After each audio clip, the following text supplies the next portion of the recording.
Hello everybody, happy Sunday. How's everybody today? I'm just going to move this a little closer. There we go. How's that? Not too bad, right? Anyway, today I want to talk about bills like in Florida, the 6-week abortion ban and stuff like that. It was 15 weeks. And the reason why this makes a difference is because I was watching TikTok the other day and I came across a man on TikTok. His name's White Walker. That's his name on TikTok. And he did a story on a lady called Deborah Dorbert. And I got to tell you, better get the Kleenex out. So I told him that I would try and tell her story on my YouTube channel. So here goes. Deborah Dorbert was a Lakeland, Florida mom. And her husband Lee had just found out the great news that they were going to be parents for the second time. They had a 4-year-old at home and was very excited about having a new baby. Now, the day before Thanksgiving, she was 23 weeks pregnant. And the whole family went for the ultrasound. They wanted the little guy to see his brother. He was so excited. The ultrasound technician was, there's a hand. He goes, oh, is that his face? And they was asking questions. He was pretty excited to see the baby. So they were watching, having a good time, and then all of a sudden, the ultrasound technician stopped and left the room.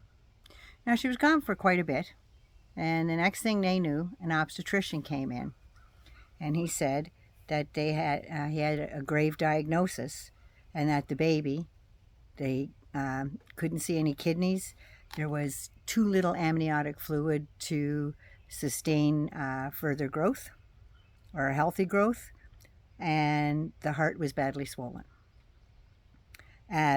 They sent him to a high-risk assessment center, and when they got there, it was later determined that the baby also had very underdeveloped lungs and was it's called Potter's syndrome, which meant that the baby would either be stillborn, or if it was born alive, it would last a matter of minutes, maybe an hour at most. That's a pretty grave diagnosis, right?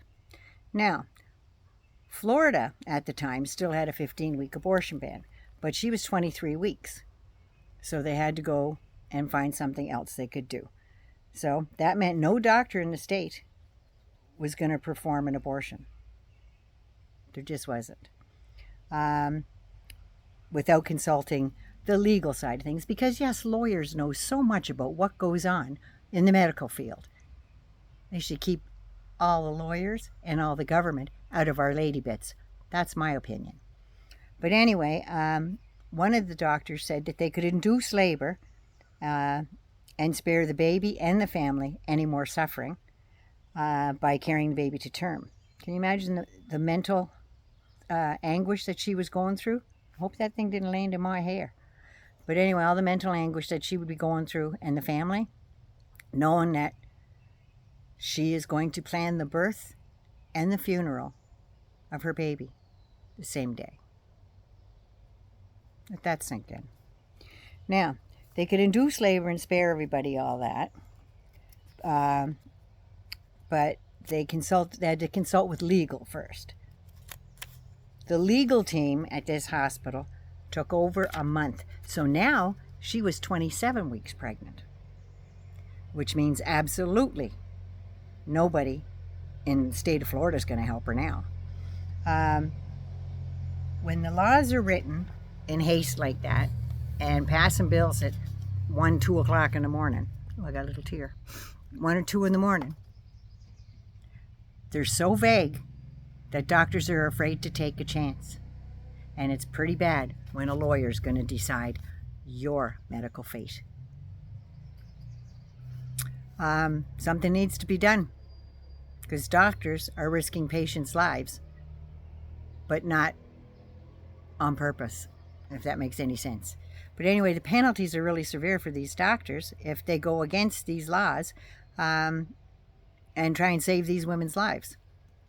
They'll get 5 years in prison minimum, thousands of dollars in fines. They will lose their license to practice medicine to help thousands of others. And on top of that, all the court costs, legal fees, all the rest of the stuff. And loss of life of some of these ladies from preeclampsia and other threatening complications when they're going through situations like this. They almost have to wait till the woman's dead before they're allowed to do anything. You figure that out. So anyway, the law has one exception. It says if two doctors certify in writing that in reasonable medical judgment, the fetus has a fatal fetal anomaly, abnormality. So two doctors get together and they sign this piece of paper. It still has to go through the legal system at the hospital. If one of those doctors basically chickens out and does not judge the condition as a fatal fetal situation, then it's over. She's made to carry that baby to term and maybe lose her life due to preeclampsia and other complications. The Dorbert family could have gotten help in another state, but they didn't have the means to travel or the means to pay the medical expenses to do that. So they were stuck.